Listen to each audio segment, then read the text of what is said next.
모든 선지자보다 크다고 일컬음을 받는 이게 세례 요한조차도 예수님의 사역에 대해서 의심했습니다. 도대체 예수님이 메시아가 맞나 하는 그런 의심을 했습니다. 왜냐하면 세례 요한이 생각했던 것처럼 그렇게 메시아의 사역이 화려하지 않았기 때문입니다. 겉으로 드러나지 않았기 때문입니다. 세례 요한은 이렇게 기대했습니다. 메시아가 오시면 그가 불로 이 땅의 모든 불의를 심판하실 것이요 하나님 믿지 않는 모든 사람들을 심판하실 것이다. 그렇게 생각했습니다. 어쩌면 이 불합리한 로마의 식민 체제를 이게 예수 그리스도께서 메시아가 뒤집을 거다. 그렇게 생각했던 것 같습니다. 그러나 아무 일도 일어나지 않았습니다. 오히려 예수님이 하는 일이라고는 이렇게 나인성의 과부의 아들을, 죽은 과부의 아들을 살리기도 하고, 그 다음에 손 마른 자를 고쳐주기도 하고, 뭐 이런 일들을 주로 하시게 되는 것입니다. 백부장의 종을 살려주기도 하고. 예수님이 하는 일을 보니까 굉장히 신비롭긴 하지만 이래가지고는 세상이 변하지 않을 것 같아 보였습니다. 그래서 세례 요한조차도 예수님이 메시아가 맞나 하는 그런 의심을 했던 것 같습니다. 오실 그이가 당신이오니까 그렇게 이야기합니다. 세례 요한은 감옥에 갇혀 있으면서 도대체 언제 이 땅이 바뀔까 그 생각을 했던 것 같습니다. 그래서 제자 중에 둘을 불러서 예수님에게 보냅니다. 당신이 정말 메시아가 맞습니까? 그렇게 질문을 하게 되는 것입니다. 우리도 세상을 살면서 아니면 이 땅을 디디고 살면서 우리도 정말 예수님이 나의 구세주가 맞을까 하는 그런 생각을 종종 할 수도 있습니다. 예수님 믿는 내 삶이 왜 이럴까? 아니면 예수님을 믿는 내가 예수님을 믿는 건 맞을까 하는 생각이 종종 들 때도 있습니다. 이 세례 요한의 질문은 아주 정직한 질문입니다. 당신이 정말 메시아입니까? 다른 일을 기다려야 합니까? 아니면 다른 분이 누가 오실 분이 또 있습니까? 라고 묻습니다. 우리의 척박한 마음과 척박한 삶의 현장을 살펴보면 우리의 환경이 아니라 척박한 내 마음을 한번 살펴보더라도 정말 내가 예수님을 제대로 믿는 게 맞을까? 아니면 그런 생각을 할 수도 있다 하는 것입니다. 세례 요한조차도 이런 의심을 했다 하는 것을 우리가 기억했으면 좋겠습니다. 오늘 이 본문을 보면서 우리가 이렇게 한번 생각했으면 좋겠습니다. 어떻게 생각하느냐? 하나님의 뜻은 메시아의 사역은 내 마음대로 내 생각대로 움직이지 않는다 하는 것입니다. 세례 요한은 자기가 가지고 있는 메시아에 대한 생각이 있었어요. 예수님에 대한 생각이 있었어요. 그러나 그 하나님의 생각은 그 세례 요한의 생각대로 하나님이 움직이시지 않는다 하는 것입니다. 우리는 하나님이 내 생각대로 움직이지 않으면 하나님은 실패했다 그렇게 생각합니다. 오래도록 기도했는데 하나님이 내게 병 고쳐주시기를 오래도록 기도했는데 병이 안 나으면 내 믿음이 온전한 게 맞을까? 하나님이 계시는 걸까? 하나님은 도대체 하나님은 우리의 기도를 들으시는 분이 맞을까? 하는 그런 의심을 할 수 있다 하는 것입니다. 그런데 우리가 이 세례 요한을 바라보면서 우리의 생각을 내려놓아야 됩니다. 하나님은 내 뜻대로 움직이시는 분이 아닙니다. 하나님은 내 뜻에 맞추어 주시는 분이 아닙니다. 하나님은 당신의 구원 계획대로 움직이시는 분입니다. 우리가 우리의 생각대로 이 세상이 움직이고 우리의 생각대로 우리 가정이 움직이고 우리의 자녀들이 움직인다면 굉장히 좋을 것 같지만 그렇지 않습니다. 높으신 하나님의 뜻에 우리 자신을 맞추는 게 중요하지 그렇지 않다 하는 것입니다. 내 생각대로 우리의 생각대로 자식 농사 하나 제대로 못 짓는 게 우리 아닙니까? 그러함에도 불구하고 우리는 끊임없이 하나님께서 내 뜻에 맞추어서 내 계획대로 움직여야 된다라는 착각을 종종 할 때가 있습니다. 인생은 그렇게 호락호락한 것이 아닙니다. 이게 여러분 소금장수와 우산장수 아들을 둔 그 어머니의 이야기가 있잖아요. 인생은 굉장히 모순적인 것 같아요. 이게 비가 오면 소금장수 아들이 걱정이 되고, 그죠? 햇빛이 쨍쨍 내리쬐면 우산장수 아들이 걱정이 되는 게 인생이에요. 그런데 우리는 끊임없이 이런 모순적인 인생을 살면서 하나님이 내 뜻에 맞춰야 돼. 하나님이 내 계획대로 움직여야 돼. 그렇게 착각하는 경우가 종종 있습니다. 하나님은 내 계획대로 움직이시는 분이에요. 하나님의 계획대로 움직이시는 분입니다. 그래서 이 땅이 평화롭고 하나님의 공의가 세워지는 것입니다. 내 뜻대로 가면 인생은 망가집니다. 우리가 그걸 잘 묵상해 볼 필요가 있는 것 같습니다. 요한도 마찬가지입니다. 그가 하나님의 나라를 위해서 수고했습니다. 그는 지금 하나님의 나라 때문에 하나님의 나라의 일을 감당을 열심히 했기 때문에 감옥에 가 있습니다. 그런데 그에게 돌아오는 건 감옥의 석방이 아니었습니다. 그냥 차디찬 감옥에서 형장의 이슬로 목이 베어서 죽어야 되는 운명이었어요. 그런 세례 요한이 예수님에게 메시아가 오신 것이 맞습니까? 또 다른 메시아가 오실 겁니까? 그렇게 묻는 것입니다. 우리도 종종 그럴 수 있다 하는 것입니다. 우리에게 이미 오신 예수 그리스도가 완벽한 분이 아니라서 그런 것이 아니라 우리가 믿음으로 화하지 않기 때문에, 믿음으로 그 예수님께 반응하지 않기 때문에 우리의 삶 가운데도 예수 그리스도가 이루어 놓으신 그 큰 구원의 복이 우리에게 임하지 않는 것입니다. 우리는 히브리서를 계속해서 묵상하고 있습니다. 히브리서를 받아 읽는 이 히브리서의 수신자들도 그 고민을 하고 있었던 것 같아요. 예수님을 믿기는 믿었는데 도대체 안식이라는 게 없고 평화라는 게 내 마음 가운데 없다. 이거 왜 이럴까? 내가 믿고 있는 예수 그리스도가 제대로 된 분 맞을까? 이런 의심을 했던 것입니다. 문제는 예수 그리스도가 문제가 아니라 우리가 믿음으로 반응하지 않기 때문입니다. 그래서 히브리서 4장에 보면 약속된 안식이 남아 있을지라도 믿음으로 반응하지 않으면 그것은 안식이 되지 않는다. 복음을 전함을 받았을지라도 하나님의 크신 말씀을 들었을지라도 말씀이 유익이 되지 않는 것은 그것을 듣는 자가 믿음으로 화하지 않기, 믿음과 결부시키지 않기 때문이다. 그렇게 우리에게 이야기합니다. 문제는 예수 그리스도께 있는 것이 아니라 누구에게 있느냐? 우리에게 있는 것입니다. 예수 그리스도를 바라보면서 믿음으로 반응하지 않기 때문에 이 문제가 생기는 것입니다. 그래서 예수님께서는 뭐라고 말씀하시냐? 누구든지 나로 말미암아 실족하지 아니하는 자는 복이 있도다. 그렇게 이야기합니다. 나로 말미암아 실족하지 않는 자는 복이 있도다. 그렇게 이야기합니다. 여러분, 우리가 예수님을 바라보면서 믿음으로 바라봐야 합니다. 내 인생의 모든 문제를 내 뜻대로가 아니라 주님 뜻대로 나를 고쳐가실 것이다. 내 인생의 삶의 모든 문제를 내 뜻대로 고쳐가는 것이 아니라 주님의 때에 주님의 계획대로 고쳐가실 것이다. 가장 좋은 길로 나를 인도하실 분이 주님이시다. 거기에 대한 믿음이 있어야 되는 것입니다. 제가 아는 그 선교단체 간사님 중에 50이 훌쩍 넘었어요. 60이 다 돼 가시는 분이에요. 이분은 평생을 캠퍼스에서 복음을 전하면서 살았어요. 그런데 이분이 가지고 있는 복음을 전하면서 사는 분에게 어떤 문제가 있습니까? 이분은 젊었을 때부터 우울증이 있었어요. 이 깊은 우울증이 있어서 도저히 설교하러 나가지 못하는, 캠퍼스에 가서 복음을 전하고 이게 모아놓고 이게 설교를 해야 되는데 이게 안 되는 거예요. 이게 우울증도 약간 병적이라서 그냥 깊이 한번 빠져들면 도저히 캠퍼스에 사람들 대인공포증 비슷한 게 있으니까 설교하러 나가지를 못하는 거예요. 그래서 이분이 저에게 그런 고백을 하더라고요. 제가 한번 그분에게 상담을 받은 적이 있어요. 저도 우울증이 있는 것 같아요. 그렇게 이야기하니까 그분이 이 이야기를 해주더라고요. 자기도 젊었을 때 굉장히 심한 우울증을 앓았대요. 그래서 아무리 기도해도 안 낫더래요. 기도를 몇 년간 했는데도 안 낫더래요. 몇 년간 하고는 왜 이럴까? 주님이 도대체 능력이 없는 걸까? 이 우울증 하나 못 고쳐주시는 분이 예수님인가? 내가 믿는 예수님인가? 나는 그분을 위해서 박사학위도 포기했는데 이분이 이제 박사학위를 하다가 포기했어요. 내가 믿는 주님이 우울증 하나 해결해 주지 못하나? 그렇게 하나님 앞에 하늘을 향해서 기도하면서 하나님 앞에 원망과 불평을 쏟아내고 있는데 성경 중에 한 구절이 자기 마음속에 다가왔어요. 뭐냐면 여러분들도 잘 아는 말씀입니다. 마음을 다하고 목숨을 다하고 뜻을 다하여 주 너희 하나님을 사랑하라. 이분에게 팍 마음에 꽂힌 게 뭐냐면 마음을 다하고요. 마음을 다하고.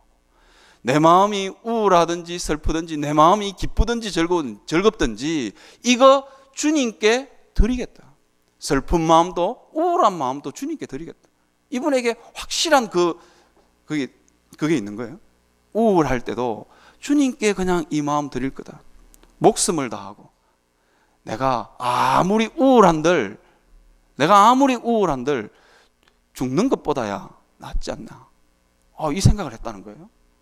그리고는 뜻을 다하여 그리고는 죽을 힘을 다해서 캠퍼스로 나아가는 거예요. 이게 뜻을 다하는 거예요. 완전히 캠퍼스에 나가면 죽을 것 같아요. 우울증이 깊이 이렇게 침잠하면 죽을 것 같아요. 그런데 마음을 다하고 주님, 우울한 이 마음도 주님께 드립니다. 그 다음에 주님, 정말 힘든데 죽는 것보다는 현재의 상태가 낫습니다. 그리고 뜻을 정해서 아무리 우울하더라도 저는 복음 전하다 죽겠습니다. 그러면서 이분이 그러더라고요.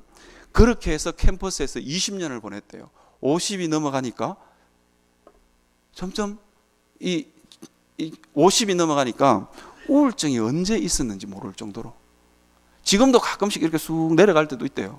그런데 옛날 젊었을 때만큼 훅 내려가가지고 완전히 약을 먹어야 되는 정도까지는 안 가는 거예요. 여러분, 우리가 믿는 예수 그리스도 앞에 실족하지 않고 믿음으로 반응하면 주께서 우리에게 새로운 시대 하나님의 나라의 은혜의 복이 우리에게 임할 줄 믿습니다. 주님이 문제가 아닙니다. 내가 믿고 있는 예수님이 문제가 아니라 내가 문제다. 세례 요한도 어쩌면 그가 열심을 다해서 주님을 섬겼지만 그의 형편이 더 이상 나아지지 않는 거예요. 왜? 감옥에 있는 형편이 더 이상 나아질 것 같이 보이지 않는 거예요. 그래서 두 제자를 불러서 예수님에게 보낸 거예요. 어쩌면 세례 요한은 감옥에 있으면서 그가 힘을 좀 썼더라면 그를 추종하는 수많은 무리들이 있었어요. 감옥에 있음에도 불구하고 그는 사랑하는 제자 둘을 부를 수 있는 능력이 있었고, 그리고 바리새인과 이 서기관들과 이 사람들이 세례 요한을 겁을 내요. 세례 요한의 가르침을 겁을 내요. 그렇다면 세례 요한이 나 감옥에서 나가고 싶어요. 좀 힘을 썼더라면 세례 요한은 어쩌면 석방될 수도 있는 사람입니다. 요즘 말로 하면 제자들 시켜서 데모 좀 하면 밀란이 일어날까 두려워서 내보내줄 수도 있는 상황입니다. 그런데 그는 예수님께 제자들을 보내서 이 말을 했습니다. 맹인이 보며 못 걷는 사람이 걸으며 나병 환자가 깨끗함을 받으며 기먹은 사람이 들으며 죽은 자가 살아나며 가난한 자에게 복음이 전파된다 하라. 이 말씀을 듣고는 그는 기꺼이 형장의 이슬로 목이 베어서 죽는 길을 선택합니다. 그에게는 믿음이 있었던 것입니다. 하나님의 나라를 위해서 기꺼이 내 목숨도 아깝지 않게 내놓을 수 있는, 그가 이 땅의 화려함과 오늘 본문에 등장하고 있는 부드러운 이 옷을 입은 사람의 사치함을 그가 사모했다면 그는 감옥에서 나와야 했을 것입니다. 그러나 그것보다도 더 하나님의 나라, 임하실 그 하나님의 나라를 그는 더 사랑했던 것 같습니다. 그래서 그는 형장의 이슬로 사라질 수 있었던 것 같습니다. 여러분, 우리가 이것을 한번 잘 묵상해보고 생각해 보았으면 좋겠습니다. 우리에게 믿는 예수 그리스도는 우리에게 엄청난 믿음의 복을 준비해 놓고 있는 분입니다. 문제는 아무리 엄청난 믿음의 복을 준비해 놓았다 할지라도 우리가 믿음으로 반응하지 않으면 누리지 못하는 나라, 그것이 하나님의 나라입니다. 오늘 본문은 우리에게 아주 심각한 설명을 합니다. 뭐라고 이야기하느냐? 28절에 보면 이렇게 되어 있습니다. 내가 너희에게 말하노니 여자가 낳은 자 중에 세례 요한보다 큰 자가 없도다. 그렇게 이야기합니다. 그러나 하나님의 나라에서는 지극히 작은 자라도 그보다 크니라. 그렇게 이야기합니다. 세례 요한은 구약과 신약의 중간에 있는 다리 역할을 하는 사람입니다.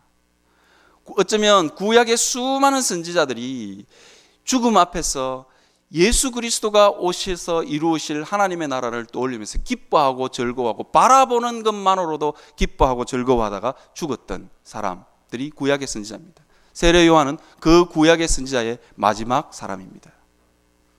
그런데 구약의 어떤 선지자보다 세례 요한보다 큰 자가 없도다 그렇게 이야기합니다. 그런데 더 큰 자가 있는데 누구냐? 그러나 하나님의 나라에서는 지극히 작은 자라도 그보다 크니라 그렇게 이야기합니다.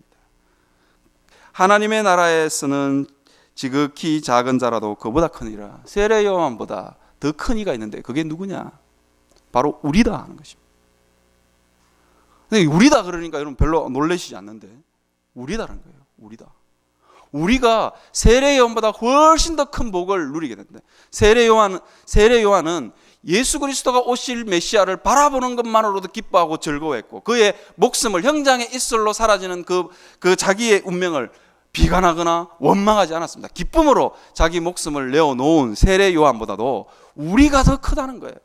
우리가 누릴 하나님의 나라가 더 크다는 거예요. 우리가 이것을 한번 생각해 볼 필요가 있습니다. 그런데 우리는 정말 그러한가 하는 것입니다. 우리는 정말 세례 요한보다 더 큰 자로서 하나님 나라의 그 충만한 기쁨과 즐거움을 우리가 누리고 있냐 하는 것입니다.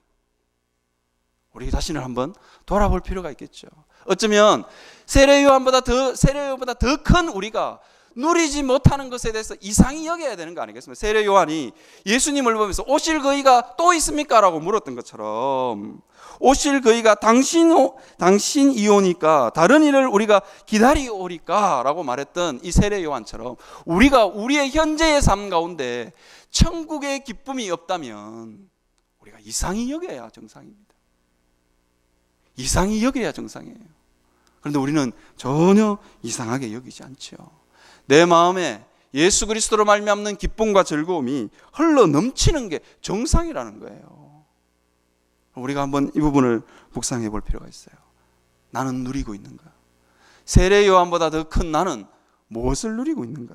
우리가 우리 자신을 한번 돌아보았으면 좋겠습니다. 저는 요즘 새벽기도 시간마다 굉장히 은혜가 넘쳐요. 저는 서울 시민교회에 오면서 새벽기도 올 때마다 늘 갈증이 좀 있었어요. 저는 원래는 통성기도를 하는 그 스타일이 아니었는데 뭐 어떻게 하다 보니까 통성기도로 새벽기도를 하는 교회에 한 3년쯤 있다가 왔어요. 제 마음속에 참 많은 갈증이 있었어요. 새벽에 좀 통성기도를 좀 했으면 좋겠다. 안 하니까. 젊은 교육자는 새벽에 소리 내어서 기도 안 하면 거의 잡니다. 이 잠이 이게 아직 극복이 안 돼요. 그래서 제 마음속에 늘 그런 갈증들이 있었어요. 그래서 제가 성경을 읽다가 한 구절을 제가 탁 잡았어요. 뭐냐? 고린도전서 14장에 있는 방언 말하는 자는 자기의 덕을 세우고. 그런데 서울시민교회에서 방언을 했다가는 난리 날 것 같았어. 제가 어떻게 할까 고민을 했어요. 어떻게든 이 말씀을 하나 딱 받았는데 이거 어떻게 하면 내한테 유익이 될 것 같다 그런 믿음이 생겼어요. 그래서 제가 요즘은 어떻게 하느냐, 속으로 해요. 속으로 우물우물하면서. 근데 아주 놀라운 걸 이야기해 드릴까요? 제가 금방 기도를 하고 눈을 탁 뜨면 40분이 그냥 지나가요. 그래서 제가 이거 참 효과가 있다. 저는 방언이 효과가 있다기보다는 제가 그 말씀을 붙들고 이게 성경 말씀이니까 나는 이걸 믿는다. 하나님이 그 믿음을 보시고 불쌍히 여겨 주시는 것 같아요. 마찬가지입니다. 우리가 하나님의 말씀을 듣고 믿음으로 반응하느냐의 문제인 것 같아요. 우리가 영혼의 갈증을 가지고 광야로 나가는 갈증이 있다 할지라도 말씀을 듣고 그 말씀대로 살려고 하는 발부등이 없으면 하늘나라가 우리에게 임하지 않습니다. 아무리 좋은 말씀을 들었다 할지라도 말씀 붙들고 삶 가운데서 실험하지 않으면 하나님의 나라가 우리에게 없습니다. 여러분들이 설교 시간에 아무리 은혜로웠다 할지라도, 설교 시간에 아무리 여러분의 가슴이 뜨거웠다 할지라도 삶 가운데서 그것 붙들고 실험하지 않으면 하나님의 나라가 여러분의 마음 가운데 임하지 않습니다. 중요한 것은 하나님의 말씀을 듣고 실험하는 것입니다. 오늘 35절, 오늘 본문 35절 맨 마지막 구절은 지혜는 이렇게 시작합니다. 지혜는 자기의 모든 자녀로 인하여 옳다함을 얻느니라, 그렇게 되어 있거든요. 이거 이제 마태복음에 가면 뭐라고 표현되어 있냐면 이렇게 표현되어 있어요. 지혜는 그 행함을 보고 옳다함을 받는다. 내가 광야의 영혼의 갈증을 가지고 광야로 나아가는, 바람에 흔들리는 갈대를 보기 위해서 나감도 아니요, 부드러운 옷을 입은 궁에 있는 사치하는 자들을 보러 간 것도 아니요, 하나님의 말씀을 들으러 갔습니다. 그리고는 그 말씀을 들었으면 그 말씀을 붙들고 실험하는 자만이 하나님의 나라의 그 큰 복을 누리게 된다 하는 것입니다. 우리가 이 부분을 한번 묵상해보고 깊이 한번 새겼으면 좋겠습니다. 오늘 본문에 보면 이렇게 되어 있습니다. 그 다음 29절부터 시작해서 34절에 있는 내용에는 뭐라고 이야기하고 있냐, 이 시대를 예수님이 뭐라고 비유하고 있느냐, 또 이르시되 이 세대의 사람들을 무엇으로 비유할까, 무엇과 같은가, 그렇게 이야기하고 있습니다. 도무지 피리를 불어도 반응하지 않은, 춤을 추지 않는 세대, 곡을 하여도 울지 않는 세대라고 이야기합니다. 이걸 뭔 이야기를 하고 싶은 거냐? 도대체 하나님의 장단에 춤추고 싶은 생각이 전혀 없는 거예요. 지금 이 시간, 이 시대에 지금 나에게 하나님이 뭘 원하시는가에 대해서 우리는 전혀 관심이 없는 거예요. 하나님이 나에게 무엇을 원하실까에 대한 전혀 감각이 없는 거예요. 여러분, 부모들이 자녀들을 학교에다가 보내잖아요. 그러면서 꼭 바라고 싶은 거 있잖아요. 공부 열심히 해라, 차 조심해라. 하나님도 마찬가지 아니겠어요? 하나님도 우리의 실제적인 삶들을 바라면서 뭔가 하고 싶은 말씀이 있는 거예요. 지금은 춤출 때다, 지금은 울 때다, 하시고 싶은 말씀이 있는데 우리는 거기에는 전혀 관심이 없는 거예요. 전혀 관심이 없고, 하나님이 내가 무엇을 하기를 원하시는지는 전혀 관심이 없고, 하나님 내 마음을 좀 알아주세요, 여기에만 관심이 있는 거예요. 오늘 바리새인과 율법 교사들이 마찬가지입니다. 도무지 들어도 춤출 생각이 없고 울 생각이 없는 거예요. 내 마음에 맞으면 오케이, 내 마음에 맞지 않으면 그냥 끝나는 거죠. 우리가 이 부분을 한번 묵상해보고 생각해 보았으면 좋겠습니다. 우리가 하나님이 도대체 뭘 원하실까, 내 삶 가운데 뭘 원하실까, 거기에 대해서 우리는 민감해야 됩니다. 35절에 있는 말씀을 우리가 경고로 받았으면 좋겠습니다. 지혜는 자기의 모든 자녀로 인하여 옳다함을 얻느니라, 그렇게 되어 있습니다. 여러분, 우리가 정말 옳다고 생각하는 것, 부모 세대가 정말 옳다고 생각하는 것, 그것을 통해서 정말 옳은 거냐, 하나님의 뜻이 맞느냐의 문제는 자녀 세대에 가면 나타난다 하는 것입니다. 제가 얼마 전에 장신대를 다녀온 적이 있습니다. 세계적인 신학자가 왔다 그러더라고요. 신학자의 전설이라고 하는, 여러분들은 잘 모르시겠지만 위르겐 몰트만이라는 사람이 장신대에 왔어요. 강나루역이니까 굉장히 가까웠어. 제가 그래도 신학계의 전설이라는 분이 왔는데 얼굴은 한번 봐야 되겠다 싶어서 제가 장신대에 갔어요. 그러면서 이분이 만인 구원론에 대해서 이야기를 하더라고요. 우리하고는 전혀 입장이 달라요. 그런데 순간적으로 이분이 만인 구원론을 이야기하면서 굉장히 은혜롭게 이야기를 하더라고요. 제가 솔깃했어요. 뭐라고 이야기했냐, 도대체 만인 구원론이 맞냐 안 맞냐. 그러니까 이 몰트만이라는 신학자가 이렇게 이야기를 하는 거예요. 나는 그것은 잘 모르겠지만 천국이 텅텅 비도록 기도해야 되는 게 우리 그리스도인이다.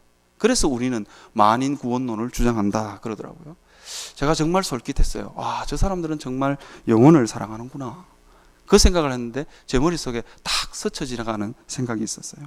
그 뒤편에 앉아 있다가 제가 꼭 한번 물어보고 싶었는데 세계적인 신학자의 위세에 눌려서 물어보지는 못했지만, 뭐냐면 당신 나라 독일의 교회들은 어떻습니까? 라고 묻고 싶었어요.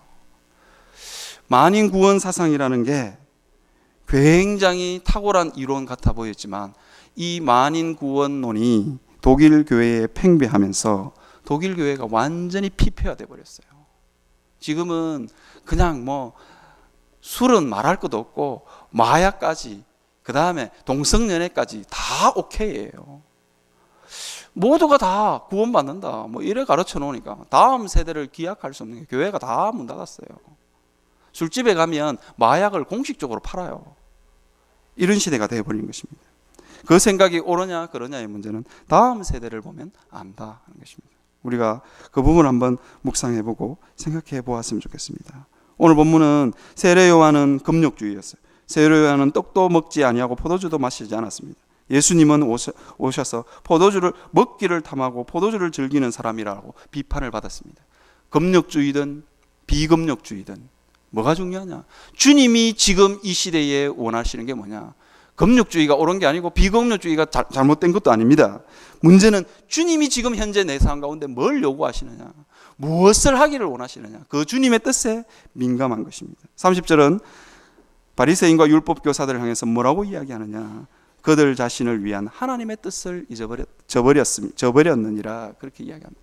여러분, 여러분의 삶을 향한 하나님의 뜻이 무엇인가에 대해서 늘 민감할 수 있는 여러분들이 되셨으면 좋겠습니다. 그리고 그 하나님의 뜻을 붙들고 믿음으로 반응할 수 있는 여러분들이 되셨으면 좋겠습니다. 제가 잠시 한번 기도하겠습니다. 우리 기도하는 동안 찬양단 앞으로 나와 주셨으면 좋겠습니다. 제가 잠시 한번 기도하겠습니다.